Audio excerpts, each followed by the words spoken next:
সোনারগাঁও, নারায়ণগঞ্জ থেকে এম মনির হোসেন এর রিপোর্ট।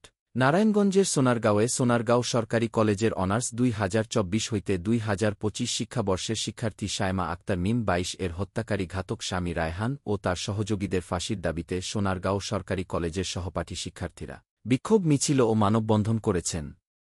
রবিবার ১৯ অক্টোবর সকাল ১১টার দিকে হত্যাকারী স্বামী রায়হান ও তার সহযোগীদের ফাঁসির দাবিতে এ মানববন্ধন ও বিক্ষোভ মিছিল করা হয়।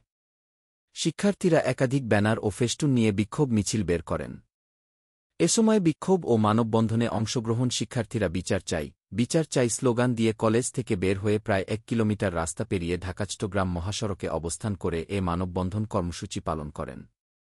নিহত শায়মা আক্তার মিম এর মামা জানায়, পরিবারের অমতে ২ বছর আগে ভালোবেসে ঘাতক স্বামী রায়হানকে বিয়ে করে ঘর বেঁধেছিলেন শায়মা আক্তার মিম।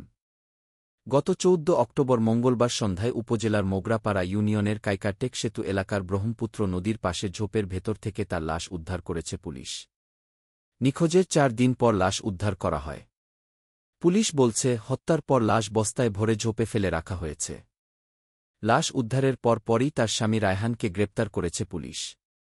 পরের দিন বুধবার দুপুরে হত্যা মামলায় গ্রেপ্তার দেখিয়ে আদালতে পাঠানো হয়েছে। আদালতে শায়মা আক্তার মিমকে শ্বাসরোধ করে হত্যা করেছে বলে স্বীকারোক্তি প্রদান করেছে ঘাতক স্বামী রায়হান। নিহত শায়মা আক্তার মিম পাবনার সুজানগর থানার দয়ালনগর গ্রামের সাইফুল ইসলামের মেয়ে। স্বামী রায়হানকে সঙ্গে নিয়ে মোগরাপাড়া দমদমা আমতলা এলাকার ফিরোজ মিয়ার বাড়িতে বাসা ভাড়া নিয়ে থাকতেন।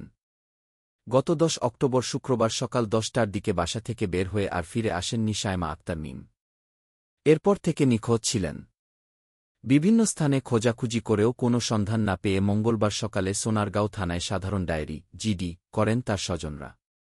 গত মঙ্গলবার ১০ অক্টোবর বিকেল ৫:৩০টার দিকে কাইকারটেক সেতুর নিচে ঝোপের মধ্যে কস্টেপ মোড়ানো একটি বস্তা দেখে পুলিশকে খবর দেন স্থানীয় লোকজন। সন্ধ্যার পর ৭:৩০টার দিকে পুলিশ ঘটনাস্থলে গিয়ে বস্তাটি খুলে কালো পলিথিনে মোড়ানো এবং কস্টেপ প্যাঁচানো ও হাত পা বাঁধা অবস্থায় লাশটি দেখতে পায়।